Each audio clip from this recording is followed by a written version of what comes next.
Ladies and gentlemen, boys and girls, everybody in between, welcome to another episode of the Chaps Chat Cats, part of the Hoops Crew Media Network. My name is Jake, and I'm joined in the virtual studio by the one and only Sambo. How are you, Sam Bisley? I am well. How are you? So good, so full, so filled. Still counting down the days for the release of Thunderbolts and the funniest line in cinema in 2025. Fantastic. Tracking Still well. like The 2 week is months off. away, isn't it? When that movie comes out, though, we're going to be so full. So filled. We hope. On this episode, crushingly disappointed. Yeah. There's only two options. On the episode tonight, Cats spank Freo in round one tackle orgy. There's some news, and there's a need to download a spanking GIF. You've already provided me one. Come on, Colin. Colin should have one, though. What are you doing, Colin?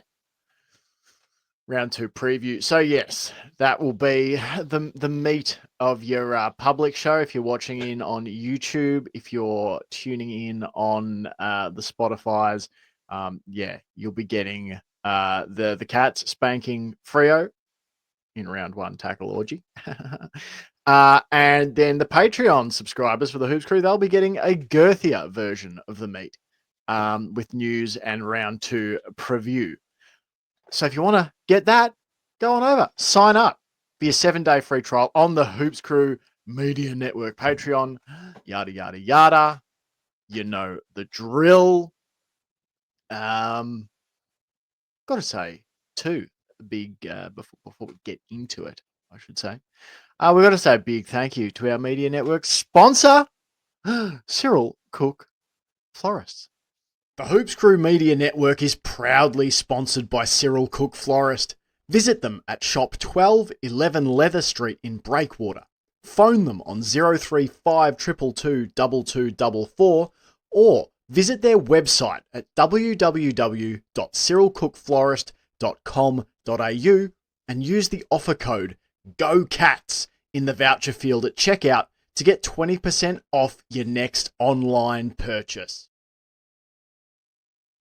That's right, 20% off your next in-store purchase from the Hoops Crew Media Network's primary network sponsor, Cyril Cook Florist. Thank them massively for their sponsorship of the network. Sambo, are you ready to dive in to this game, the first Cats match of the season? I'm so ready. You were born ready, some might say. Is that what some might say? They might. If so inclined. I don't want to put words in people's mouths. I mean, we're going to be careful. No. I'd hate to assume what people might want to say. You would hate to assume what they might want to say. You would hate to assume what they might want in their mouths. It may not be those words. Let's jump into it. Round one of the season for Geelong. It was meant to be opening round against the Brisbane Lions. Instead, it was second opening round, or round one in the old language. And this is how it went, Sambo. First game of the season, Geelong began their campaign like a proverbial house on fire. If the house in question was a flaming Balrog tearing its way out of the heart of the dwarven mines of Moria and laying merciless destruction on the hopes and dreams of optimistic Fremantle Dockers fans.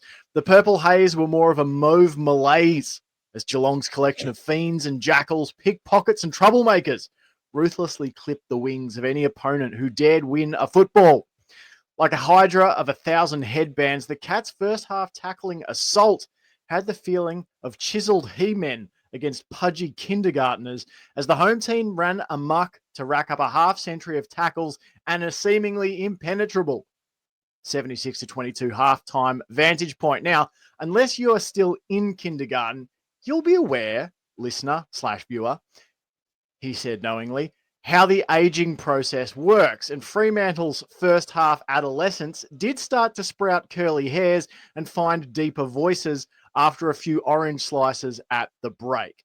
A trio of goals seemed a blip on the radar, but 4 in 6 minutes to close the third term as Murphy Reed went full Nick Dacos on a bewildered Oceane Mullen. Nick Davis, actually, on Oceane Mullen, gave the impression that Geelong's bases were under assault from a covert force of maturing Fremantle ambitions.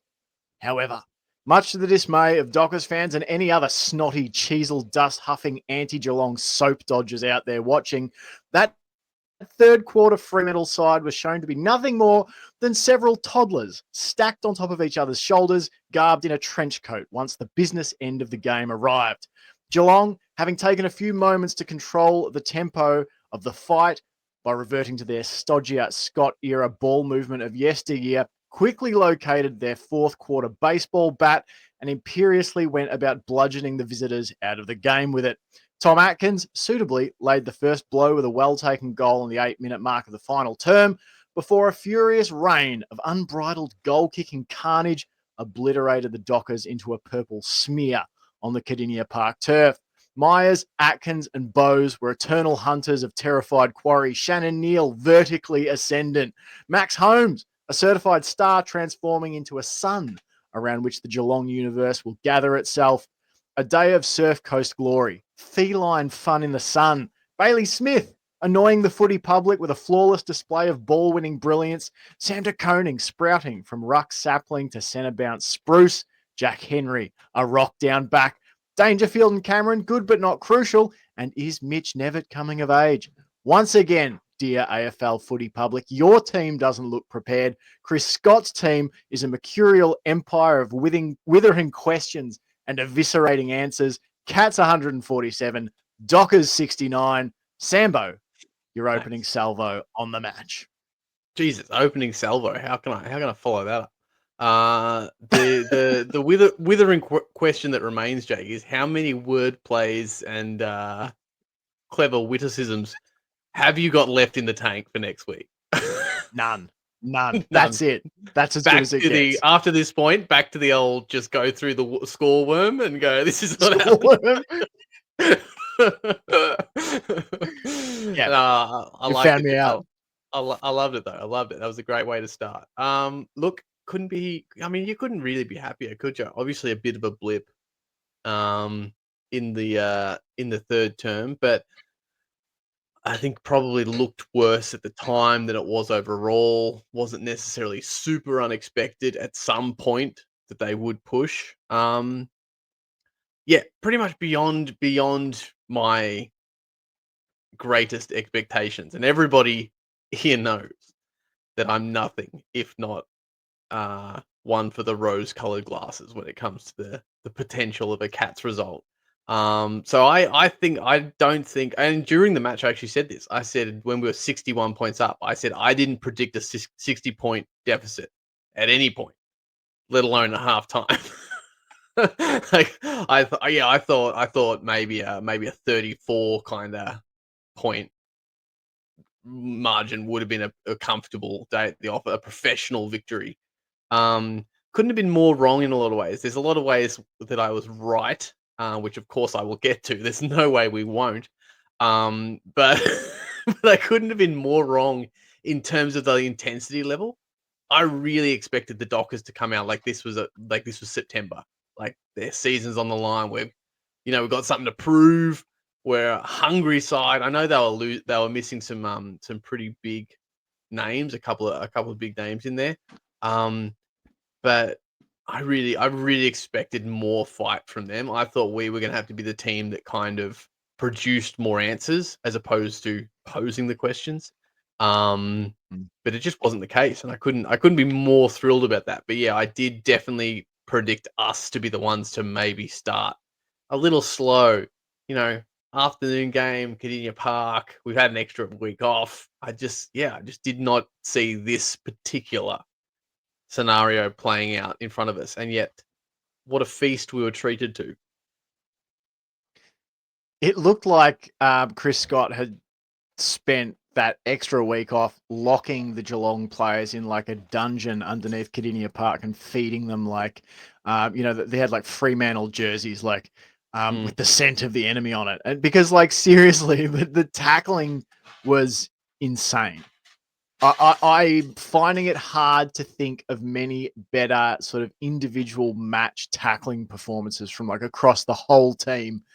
I don't know, like, I'm sure there are times, but like I remember maybe against Richmond in 2022 when we beat them, I remember making the note of like, wow, we look like a different team defensively. We just look physically more violent, more ferocious. And this like harkened back to that. Like it was a savaging. Like it was almost, I use the term, but almost embarrassing the way in which that just the gulf in ferocity between the two teams, the amount of tackles Geelong not only laid, but like stuck. Like I just can't think of that many examples where, Geelong got a hand or two on a Fremantle player and the Fremantle player managed to shrug it off. It was just like every time Geelong were wrapping them up, taking them to the ground, grabbing handfuls of jumper and just like manhandling them to the turf. It was just an assault. And that's just got me so hyped up for the rest of the season because it's like, if you can maintain something near that, and obviously you're not going to hit it every week, it's a really hard thing to get everyone coordinated in that way. But like, you're going to win a lot of games of footy if that's if you set anything anywhere near that as your baseline, because it's really hard. I thought when a team's like that, when a team's playing like Geelong were, when they're pressuring like they were, when they're disciplined, I thought there were lots of times where a Geelong player would leave their direct opponent to go and put pressure on, a kick as it came in, someone trying to sit under a mark and it caused a spoil. Like, it's really hard for the opponent to respond because it's hard to win clean possession and, play that quick kick to mark game that over the last few seasons has posed Geelong trouble. And, I don't know. I was just so wrapped with the performance. I said to you, and we'll probably get to it later in the episode. Like, I'm excited not just for this week and for this like season, but well beyond it, for a number of reasons. But like, I don't know where you want to go, but something that also stuck out to me, I thought, was like the inside 50 entries. This is something we bemoaned last year. It's something we're really like, we saw it in both the opening, preseason matches that it was like, what, our inside 50 connection still doesn't seem good, but like we found something. We scored, what was it? It was 32 scores on 55 entries and a goal on 42% of those entries. What did you see that you liked about like the attacking part of the game once we'd turned them over? Oh, I liked that you didn't see any deliveries from outside the 50 into the square, into the goal square. I don't think maybe a couple here and there, but that was our real knee-jerk plan D that we would just consistently act as if it was our plan A last year when we were on the ropes. Turnover, work it out, line, get it, bypass, get the small forwards, and the delivery generally would be from the edge of the 50, from just outside the 50, all the way across into trying to just land it on Cameron's head or Neil if Neil was in there. Ollie Henry copped a lot of those really unfavorable balls where it's too deep into the square for them to have any kind of lead. They can't run and jump, so they're just surrounded by defenders and it just like bobbles out. That was a super frustrating element of last year. And I just don't think we really saw any of that. Anytime it was delivered into the square, it was generally beyond the last defender. It was something, the Cameron got that one where he was able to outbody and just catch it, sort of turn his back to the game and have it drop into his basket. There was a couple of those, but they generally weren't big like hoists from outside. They were generally more like we were already inside the 50. The Dockers defense was pressuring, so we'd pop it up over the top. I love the variety. I love the variety of inside 50s that we had, short chip balls to a lead, to a chest mark, we were getting some goals out the back, the kind of goals that we hate conceding, like from stoppages inside the forward 50 and just not dealing with it effectively as a back line, and then it just sort of really benefiting the opposition's forwards. And I think we got some of those, which was really nice. But also those ones that should be textbook, and other teams do them. And they should just be the meat and potatoes, which is to deliver it deep in some way on the outside into a pocket or something, and then the person that takes that mark or picks up that ball, if it's not a markable ball, cuts it back, cuts across the defense to someone running in, someone running laterally, someone running sideways, to get a mark about 35 out at a pretty good angle.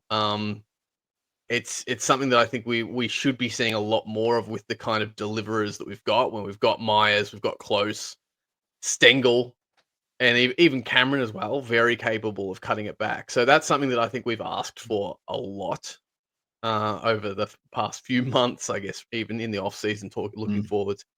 And I thought this was about the best it's been. I suppose the efficiency could have been better from converting inside 50s, but I don't know. Like I personally feel like this is about the best we've seen it, or at the very least, the best we've seen it without Tom Hawkins, including all those games where he was hampered or missing or anything like that. I think it's definitely the best we've seen, using the assets we had effectively. And obviously Neil's a big part of that, but maybe not in the way that you would necessarily have thought. As in, he wasn't the one necessarily benefiting from that and kicking all the goals. He was the one doing that other stuff. He was the one jumping it up and tapping it over someone running through. He was the one leading up a mark and then cutting it back into someone. Like there's a lot to say about Neil, but I think one of the best things about his game was his just pure unselfishness. But backed by the fact that he could then, when it was his time, actually step back and slot the kick. That was, I think, probably not the biggest celebration we had watching it, but certainly it felt like a very meaningful one where we were on the opposite side of the room watching the game together. And we actually said, when he took that mark, we actually said, okay, now is the time where you add that extra feather to the cap and go, okay, I'm the big forward. I've taken a mark in a scoreable position. I need to kick this. And it was when the game was a little hot too. It wasn't when we were double their score at that point. And I remember convening across the snacks table into the middle of the room and just doing a bit of a high five. It just felt very meaningful and significant that was he was really showing some real signs of life. Was Neil, I thought.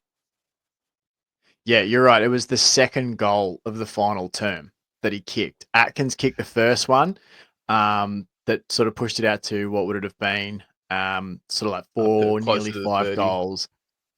Neil put it up over back towards 6 goals, and from there it was a canter to the finish line. Geelong stacked on 10 goals, 63 to Freo's 1 goal straight in the final quarter. Really, it did boil down to just, I mean, a really bad patch for the Cats of about 7 minutes at the end of the third quarter. Like, that's where Freo kicked, what did we say, 4 goals in 6 minutes. 4 of their 6 for the third quarter came in that last little section of the third quarter, which you don't like to see, but there were a few different factors, Sambo. Like, I think the midfield probably could have done a better job trying to play a bit better defensively out of the center stoppages as they kept streaming back in.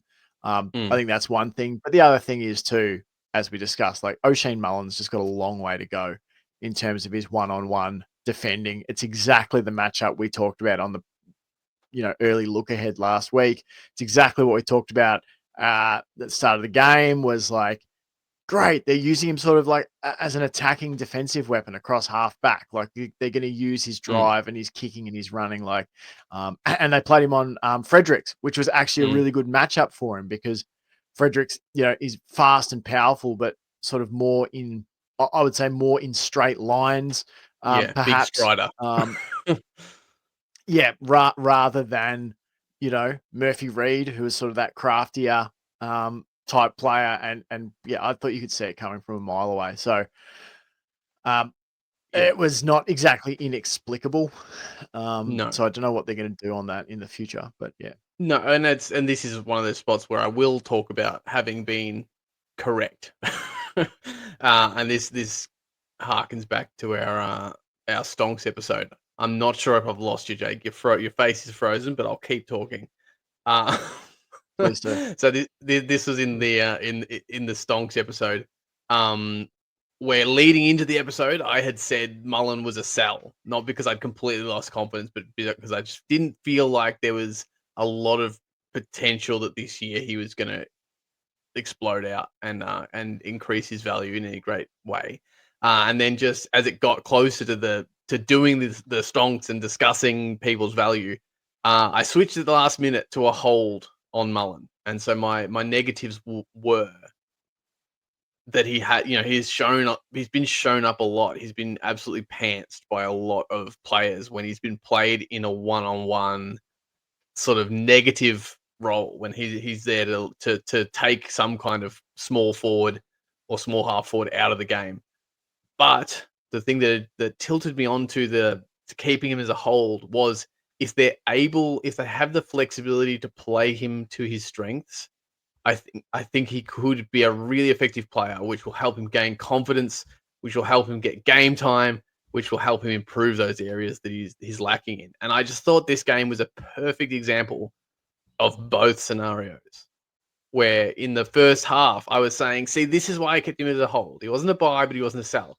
Because even like you were talking about, like being a bit more of a halfback pushing weapon, but also just defensively being a bit more of a hassler, being someone that he actually kind of likes being against someone like Fredericks and someone that will get him out of position, but in such a scenario where he can use his sprint and his power to get across and spoil them. He doesn't really want to be involved tugging each other's jumpers, going for a mark. He wants to see the ball, read the ball, go, oh, it's going to that guy on his own out there, and belt across and either punch it or just hassle them and muddy their possession. Make it a contest for them. And I actually think he did that. No one's giving him any flowers for that first half. And I think part of it is because we've got so many guys with the same haircut now. I do think he got lost a little bit. Like, I don't think some people realized when it's hard enough with all the long blonde haired lads.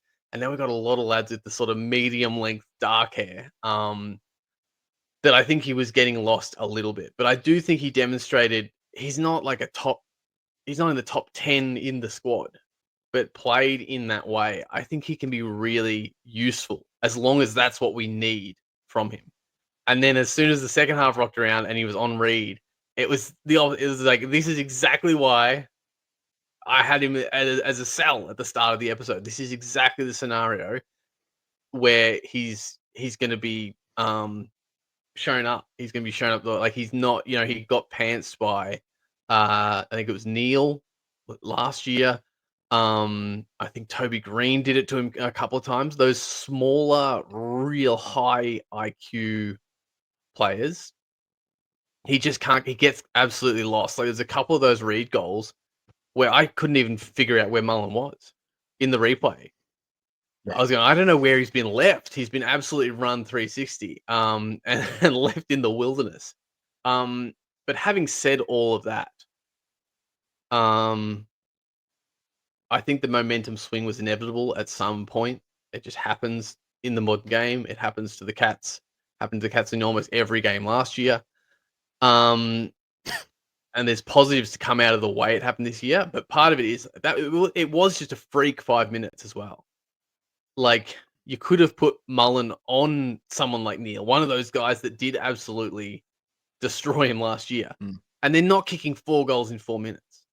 Like, the level of damage that was done on the basis of him being out of his depth was just higher than any odds would predict it to be. So I think it does look extra unfavorably on him. Like, good on Reed. Like, that was, what a debut. what confidence and Yeah. stuff. So like especially to have missed your first kick and then on the next one sell some candy and go round the man on the mark and then kick for like it's just a freak scenario. So um I think all of that remains true about Oceane, but I think it's most Yeah. glaringly obvious because on the flip side, you have just this freak scenario that just wouldn't happen 99 times out of 100. That's why I said Nick Davis when I made the comparison in Mm, the preamble, is just because it was like just an example of a single player being in the right position like repeatedly for a 5-10 minute stretch where it's just like, geez, I really hope we get to quarter time here because this guy for whatever reason is just on one. Is just mm, on an absolute heater here. So, like you said, sometimes you got to just credit the opponent. Hopefully, um, from an optimistic point of view, hopefully it's just a thing that Oceane Mullen learns from. But look, I'll also say just sometimes it's about eventually we'll see where everything settles. Like, are these just matchups that he can't play on, and you've just got to use him in mm, a different way, or does he get better at it? You know, it remains to be seen. And there's plenty of defenders that have had bad quarters, bad 10 minute stints where they've had goals kicked on them. Plenty of great defenders. Um, so I guess we'll see. But I suppose for us, it does confirm, or it does seem to confirm a bit of the stuff we've been saying, sort of all through the off season about him. Um, it's a shame because he in that first half, I thought he looked really good. Oceane, I thought he showed some signs. A player who showed more than signs, I really want to get to him, is Bailey Smith. We talked about obviously Murphy Reed playing his first game for the Dockers, Bailey Smith playing his first game for the Cats. Like, we'll probably talk about Chris Scott's presser when we get to the Patreon show, Sambo. But mhm, he talked about him, basically said, well, and this isn't Chris Scott's words, but I'm passing his words into. He was what it said on the tin.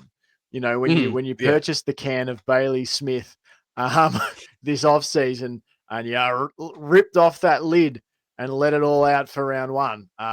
It was as advertised. But I thought it was not just him. I thought it was the midfield duo of he and Max Holmes. 56 touches between them, 3 goals between them, 10 tackles, 14 clearances, over 1,000 meters gained. Like, this is the early part of my point of like being super excited about the future of this cat team. It's not just like a here and now. It's a moving forward thing as well. Like, what did you think about Bailey Smith, but also more specifically how he and Holmes perhaps complemented each other and made Geelong's team look better on a day where, in the past we might have been going, where's Danger? Where's Dangerfield? Where's such and such? And it's like, well, there's younger guys who can do that now. Yeah, I mean, it puts us in a really interesting position now where we've kind of always, well, for a few seasons, I guess since Cam Guthrie went down, we've talked about you Mm. win enough games. Can you win enough ball without someone getting 30 plus touches a game? And we've sort of had to patchwork quilt that midfield together in so many different ways. We've got, I think, not to take anything away from the players that are in there. They all contribute in the way they contribute. But the theory always was that we were maybe just missing that guy that just gets hand on it enough times just to sort of outweigh the opposition, the sheer number of disposals. Um, and Cam Guthrie was that guy. I would think we were hoping Tanner Bruin could be that guy. He's just never quite managed to click into that Mm. gear, to find his feet and find his place in the team. Whatever it is that's held him back in that area, he just never Mm. was. Like, that's the player. Like, I never wanted Bruin to be the next Dangerfield. I wanted Bruin to be the next Cam Guthrie when Cam Guthrie steps down, and obviously Mm. that situation changed with Cam Guthrie Mm. changed from when he retires to like Mm. when he's potentially forced out of the game. Um, Yeah, yeah. so, and the conversation, I think it's certainly it's gotten a little bit simpler now with Bailey Smith, and you kind of go, yes, it is correct. We've had all the elements of a damaging midfield, bar one. and you add that player in, and it allows Dangerfield to float around. Dangerfield can go in there when you're in a really tight spot and you need some maturity through the middle in the contest. But then you can float up forward and just give people nightmares up there. Tom Stewart, likewise, can float back, can come back up when he needs to. He can be on ball. He can play loose and just intercept and cause nightmares. And Max Holmes, as you already said, obviously one of the biggest benefactors from this, to be able to do what he does just a few times a game. You know what I mean? That run and dash, collect a ball and either set someone up or be involved in a chain to go through and kick a goal himself. And yeah, you don't want to be relying on him to do that 12 times a game. But if he can be put in a position to do that 6 times in a game, 4 to 3 times a game, once a quarter, it's enough of a headache to make the opposition really think about how they're going to stop him. But for him to be able to do that, you need that guy that's just getting his hands on it and getting a, even if it's a low efficiency delivery out, just getting enough of them out that it allows those other guys, those more specific weapons, to come in and do their thing based off of that distribution that they're getting. But on that too, like he's, even the commentators were saying, he's always had problems with his efficiency. Once he tunes that up, like it's almost a complete performance. He was in the 70s, wasn't he? Let me quickly. Smith Smith or Holmes. Yeah, I'm sure it was. Where's he gone? I had him right here. 71.9. That's fine to me. That's good. Like I remember not to at all rag on Bruins game here. He was obviously in a different part of his career. He was developing that, but I remember that being a thing where we were saying, is 61% enough? And kind of going, maybe it is.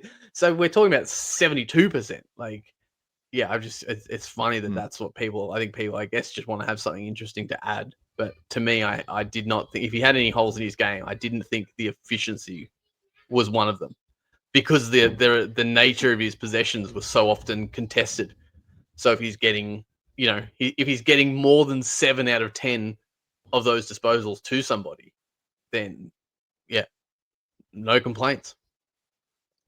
Yeah, and it was even interesting just looking at the time on ground stats. Not like that's the be all and end all of things, but where am I? Bailey Smith was 80% time on ground. Tom Atkins was 80% time on ground. Max Holmes was 74. Like I'm gonna hazard a guess. I'm just trying to see if I can bring it up on footy tables now. When you looked at time on ground stats last year for a player like Dangerfield, I'm almost certain that it was lower than that. Oh, here we go. Percentage played of time on ground for Danger last year. He had 75%, 73, 82, 46, 69, 76, 57, 77, 82, 70, 62, 81, 71, 68, 68, 76. Like, So more at often a guess, less than 80. Yeah, I would say he would average somewhere around 70% game time last year. And so you just are able to go that little bit younger and keep Smith on. You're able to have you're a primary ball winner on the ground. That extra 10 to 15% of game time make a big difference. That you're not having to go, well, shit, we really need to rotate our key guy out of there. And now you've got 2 blokes who you can roll in there, with Smith and Holmes. And it's like Danger can now be literally the third option. You can play Danger up forward if you want. And then when you're like, oh, shit, be nice to have Danger in there. Tom Atkins, I thought, did some really nice things. I know his disposal stats won't say it, but he had 12 tackles. Yeah, 12 tackles, kicked a key goal. I really like it. And just on that, Sambo, like the quieter days, obviously, the West Australian the newspaper over there, the local fish wrapper, had a back cover talking about Jeremy Cameron as the weakest link for Geelong because he can't play against Freo and all this sort of stuff. The irony, of course, That would is be an that issue Jeremy if we'd Cameron. ever play them in the finals. But That's that's one of those things that, like, he didn't have his biggest game, still kicked 4 goals, but I think we'd both agree it was sort of like junk time, join the party sort of stuff.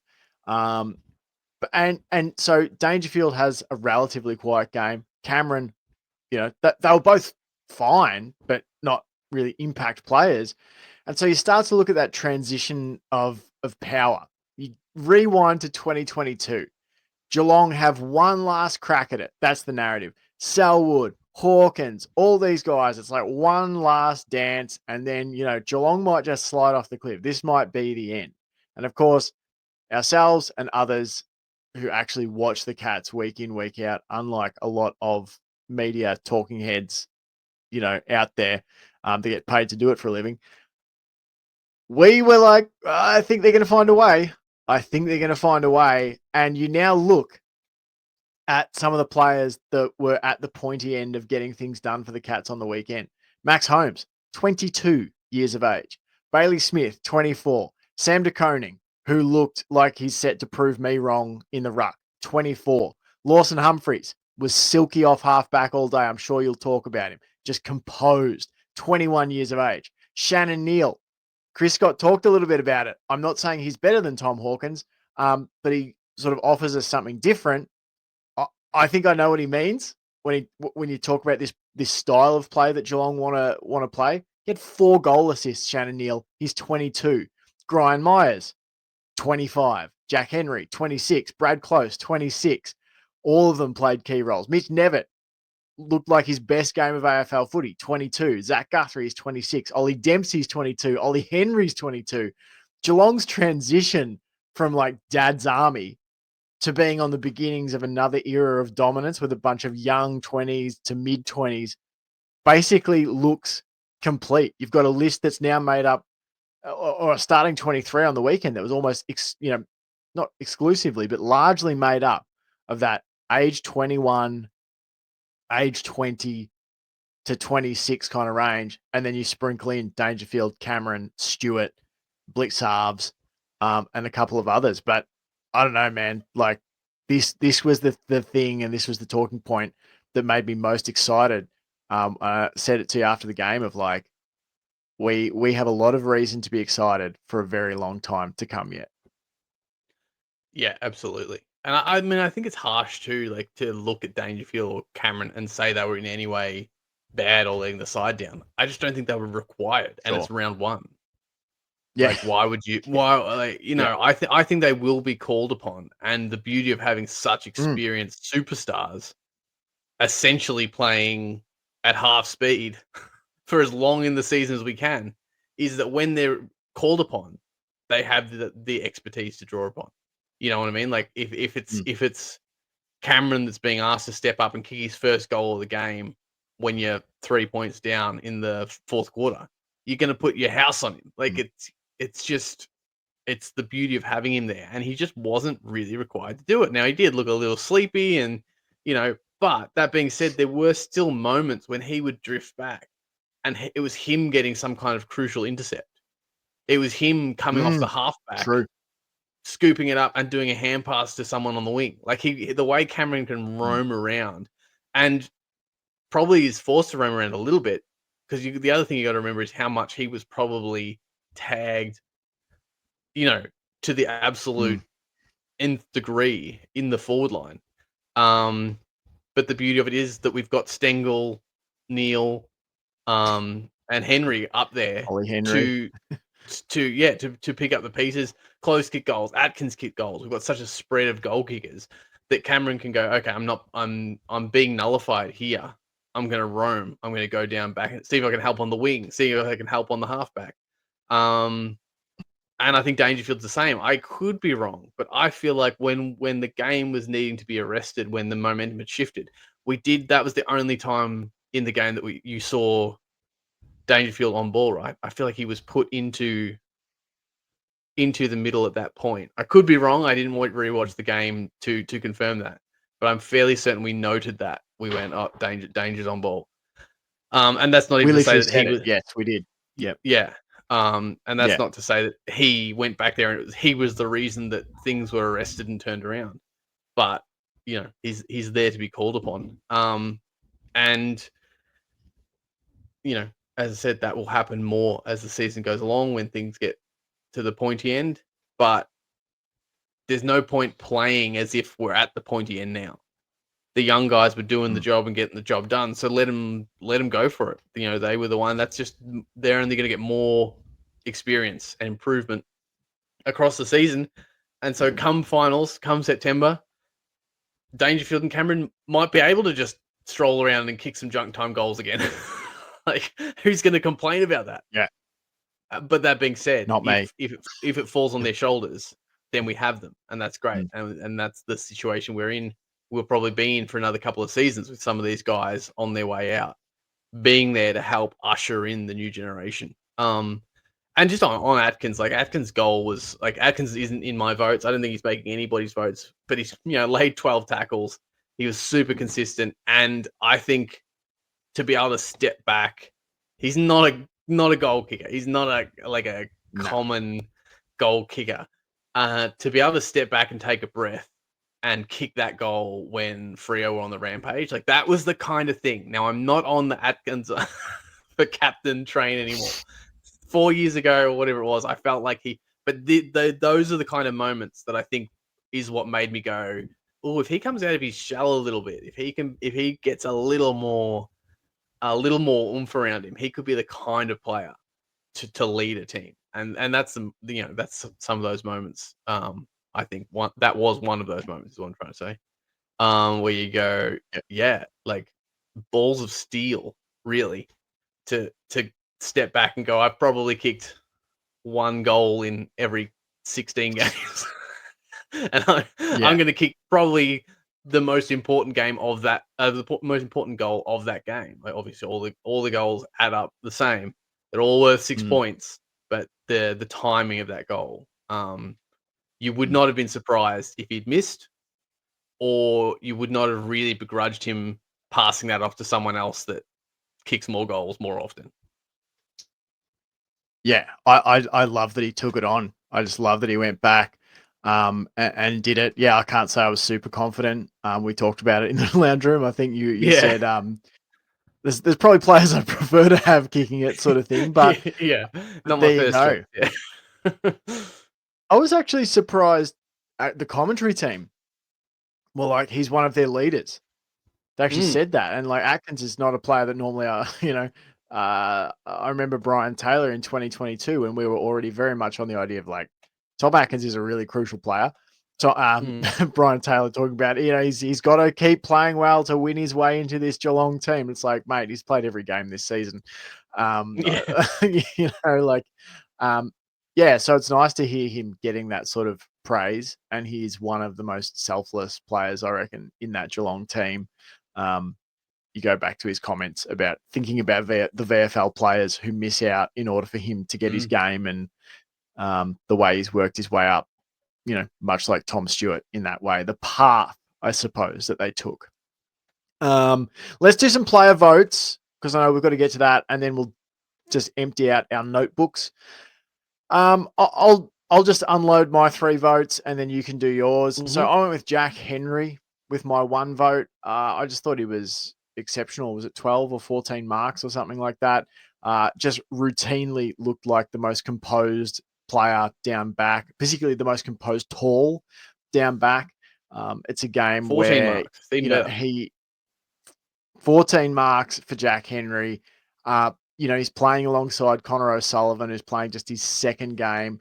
Tom Stewart is sort of spending time down back, but also, further up the ground. I just think that Jack Henry, at times, the last few seasons, has been a bit of a whipping boy at times.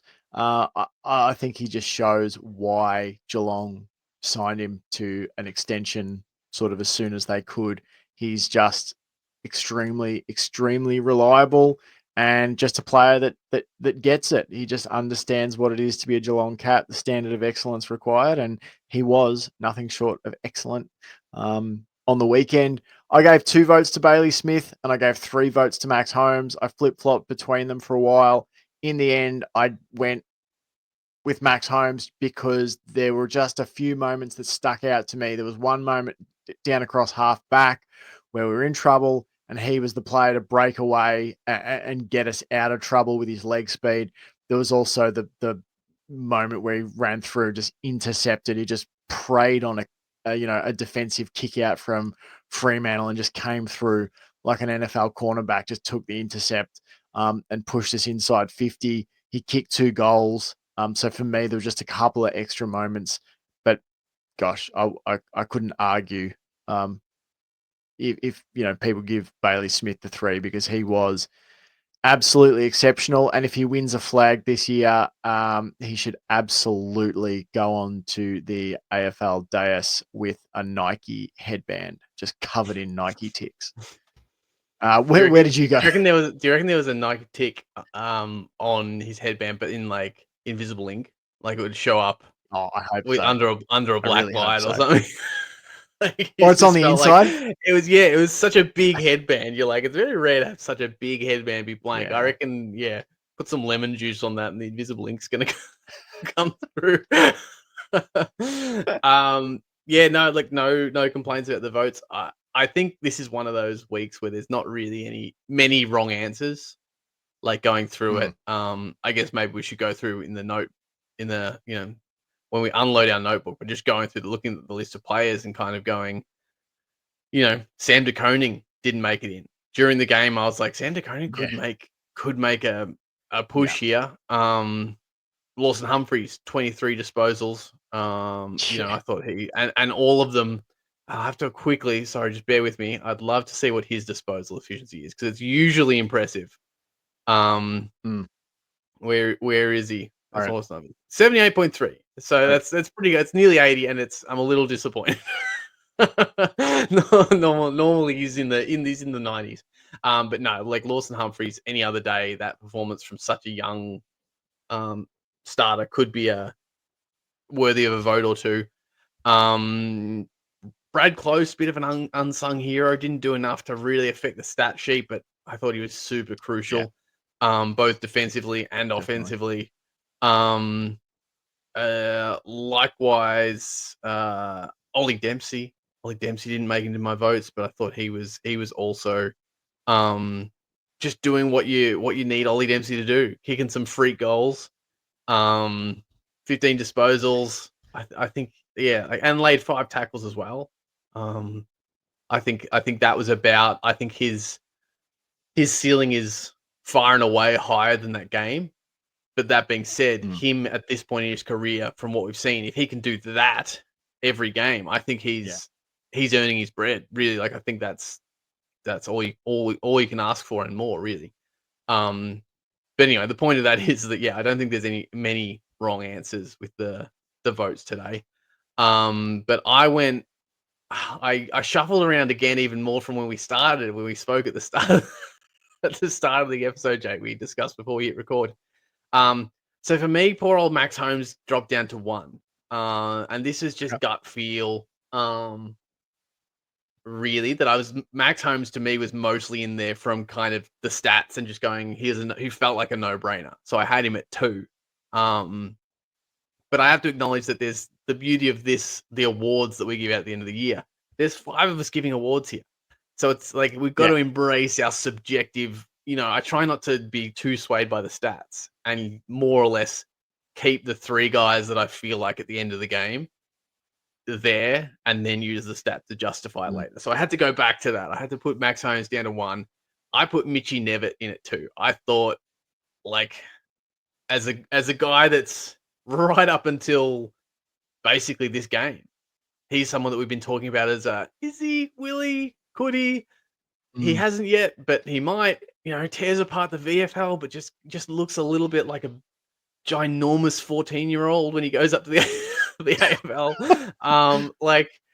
He just in terms of demeanor and his confidence, like just hasn't found necessarily found his legs. But I thought this game, particularly like his tackling, the ferocity and the cleanliness of his tackles. Like I think it's again been a hallmark of recent Geelong to lay a heap of tackles to the naked eye. And then when you look at the stats, you're like, okay, only half of them were counted as tackles because it didn't it didn't work. Like that old classic, they raise the arm just at the last minute and you're tackling them around the waist and they get away a handball. Like, it's just such a frustrating thing to watch. I thought his tackles specifically were a masterclass in how to fairly, but physically and viciously clamp someone down and stop them from being able to get away, get a disposal away. And he won at least, I would say, at least 2 holding the ball frees. I thought went his way, on the tackles, and I just thought he looked super confident. I didn't think he ever looked lost or for as if he was wanting for what to do. And so again, maybe not statistically the most impressive performance of the day. But I thought as an answer to the questions that we as a podcast have been posing about Mitchy Nevitt, I didn't think you could get much better. Not to mention 396 meters gained. That's decent. 21 disposals on top of those tackles. I think if we're looking at the next wave of players coming in, I think he's starting, like, based off that performance, I think he's starting to be one of those ones that you're going to list alongside your Zach Guthries, your Lawson Humphreys, those players that are going to be there for years at this point. I'm sure he had quite a few score involvements as well. Mitch Nevitt, six score involvements as well. So, equal team high inside 50s, I think. 6, yep. Him, Bailey Smith, Lawson Humphreys, and Sam DeConing all had 6. So, I'll stop harping on about him. But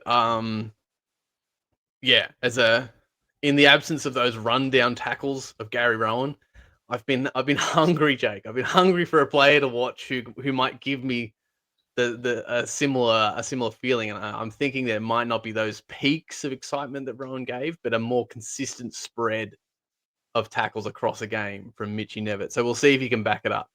And my 3 votes go to Bailey Smith. I've been on the Baz train in the off season.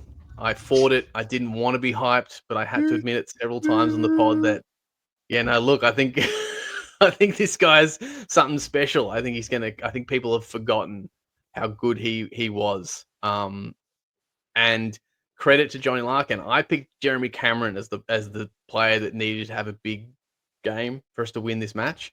Johnny Larkin picked Bailey Smith, and in a flogging of that magnitude, it's hard to imagine not getting that result when you take away one player.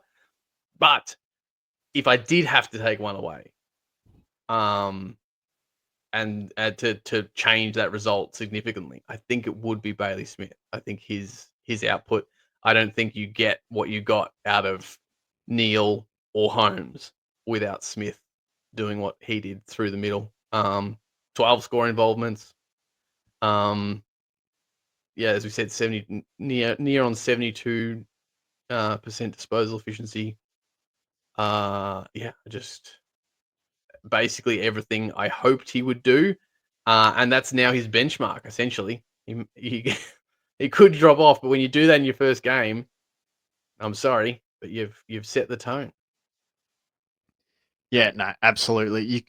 I don't know. You could have envisaged a better debut from a key off-season acquisition. The fact that he's still so young is so exciting. Obviously, he's got to stay healthy. That's a very real thing, that he has had the injury issue, obviously, prior to leaving the Dogs. But 15 contested possessions stands out for me as something that he led the game in. I think he can play as that on-baller. He doesn't have to play out on a wing. He can play on ball. He can do those things. He's big enough, powerful enough, tough enough, talented enough. And yeah, I think if he stays healthy, yeah, we're not just talking about like one last shot at this for the Cats. We're talking about pissing off the rest of the other 17 clubs for at least another 5 to 10 years. I think, like, Decades. legitimately. Yeah. Yeah. Yeah. Just to add on to your Mitch Nevitt stuff. Mhm. Yeah, I think you wrapped it up perfectly in that it's like he probably does. I totally get why you've put him in the votes because it was his best AFL game. He has not played as well as I think it was career high in a number of areas for him. He looks stronger. I don't think physically he's even the finished product yet, but I think we talked about it. Our hope was that this might be his Zach Guthrie 2021, where Zach Guthrie looked like he'd maybe just started to turn the corner. And then 2022, he broke out and became an auto selection. That's the hope. If you're a Mitch Nevitt fan or Mitch Nevitt himself, that is like, okay, this is the year where I play double digit games and I'm really unlucky when I miss out. And then next year, I'm just an auto selection every year. That I think that's the scenario you want to see as a Cats fan. And the other one I'll just mention again, we've talked about him a bit. Just Shannon Neal, 4 goal assists, and I believe he laid 3 tackles inside 50. Like, he was the definition of just hardworking, selfless big man up front. And I absolutely loved it. Absolutely loved seeing it. Just him in the first half, he was competing for the ball and bringing it to ground. The final quarter, he started clunking those marks and outbodying people. And I just think it's super, super exciting to see what he can do. A bit like Ollie Dempsey too, there were moments where he was coming up and just celebrating other teammates' goals as much as he would celebrate his own. And so I think if you've got that from a player like him, you know that they're bought in. So I reckon we should take the rest to Patreon, Sambo. Do it. We've almost done an hour here on the public Pretty part of girthy the right show. here in the public show. Extremely girthy public show here. We are going to go now to Patreon. We're going to finish off our thoughts on this game. We're going to talk a little bit about some Cats news, mainly talk about Chris Scott's post-game stuff and Brad Close signing his extension. Then we're going to talk about a bit of the early look ahead stuff as we move our eyes towards Cats v Saints at Marvel on Saturday night. So if you want to hear that part of the show, if you want to watch that part of the show, go on over, start your 7-day free trial on the Hoops Crew. We'd love to see you there. Make sure you are tuning in tomorrow night. I will have the second and final part of my player profile series about some of Geelong's young players, some of their fringe players who might still be playing VFL minutes. We'll talk about Nevitt and Connor O'Sullivan. Handy that we got to watch those guys this weekend. We'll talk a bit about Ollie Wiltshire. We'll talk about Joe Pike. We'll talk about Jed Buse. We will talk about George Stevens. Those are the 6 players in the final part of that. Thursday night, Paul will be back with the Paul James Show. And on we go for the rest of the season. So thanks for watching. Thanks for listening. Hit that subscribe button. Join us on Patreon. And until next time, go Cats. Go Cats.